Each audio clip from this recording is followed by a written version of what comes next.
Okay, now we are on question 8, and we write in standard form. So we're going to take this equation and we're going to write it in standard form. And the equal sign just means when we've completed it, what is it going to equal to? So it's not set it equal to anything in solving. Okay, so the first thing we have to do is write this twice. So that is going to be, I'm going to move it up here so we got plenty of room. 5x plus 6, and squared means I write it twice, 5x plus 6.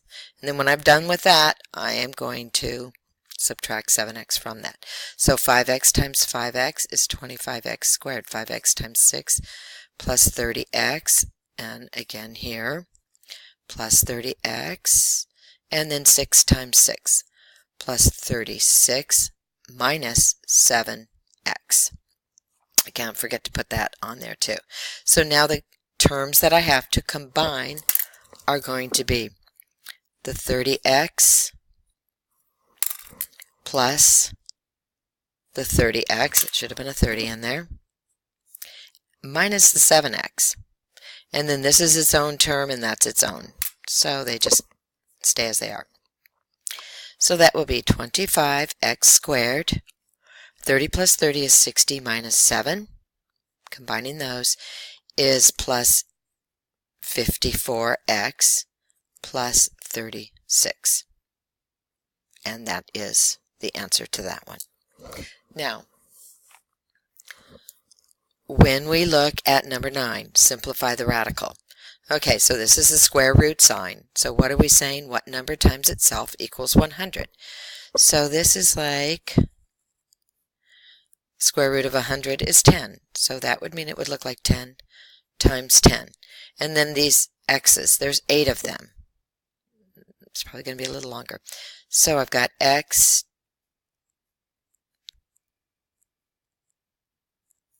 I've got 8 x's. 1, 2, 3, 4, 5, 6, 7, 8. Okay, now notice, when I simplify the radical, that means I take every number in there or variable that has a square root to it, which means every 2, 1 comes out. So 10 times 10, the square root of that is just 10. So this is a pair, comes out as 1. 2 x's here come out as 1. 2 x's there come out as 1. 2 x's here come out as 1. 2 here come out as 1. Okay, so what is that actually going to equal when I simplify that? 10x to the 4th. So the simple way of doing that without having to write all these x's is to just divide this number by 2. Figure out what the square root of 100 is. It's 10. And then 8 divided by 2, x to the 4th. Okay, so that's what we're going to do on this one. Now, some of you may not be aware, we haven't done it a whole lot, but the square root of 625 is 25, because that is 25 times 25. And then we have 6 x's. 1, 2, 3, 4, 5, 6. So again, this is a pair, comes out as 1. That's a pair, comes out as 1. That's a pair, comes out as 1. And the last two, a pair, come out as 1. So what do we have? 25x to the 3rd. So for each pair, 1 comes out. For this pair, 1 comes out. For the last pair, 1 comes out. So what did we do again? 6 divided by 2 is 3. Square root of 625 is 25. So 25x to the 3rd. Okay, looking at this, square root of 49 is 7. 10 divided by 2 is 5, so that's going to be x to the 5th. Square root of 9 is 3. 12 divided by 2 is 6. 3x to the 6th. The square root of 36 is 6. 4 divided by 2 is 2. 6x squared. And over here, even though there's no number, we still say there's 100 x's under there. And there's 100 y's. How many pairs? 50. So x to the 50 y. to the 50. Okay. The last problem on here. Multiply, combine like terms, then factor. Okay, so this stays exactly as it is. X squared plus 14x plus 49 minus, and now we have to multiply this out. X times x, and I'm going to put it in a bracket because there's some work I have to do before I distribute that negative sign. So x times x, x squared, x times negative 4 minus 4x, 7 times x plus 7x, and then 7 times negative 4, negative 28 equals 0. Now I'm going to finish that bracket. So I put a bracket around those numbers because they still need to be cleaned up. Then I'm going to distribute that negative sign. So next line down, x squared plus 14x plus 49 minus, this still needs to be cleaned up.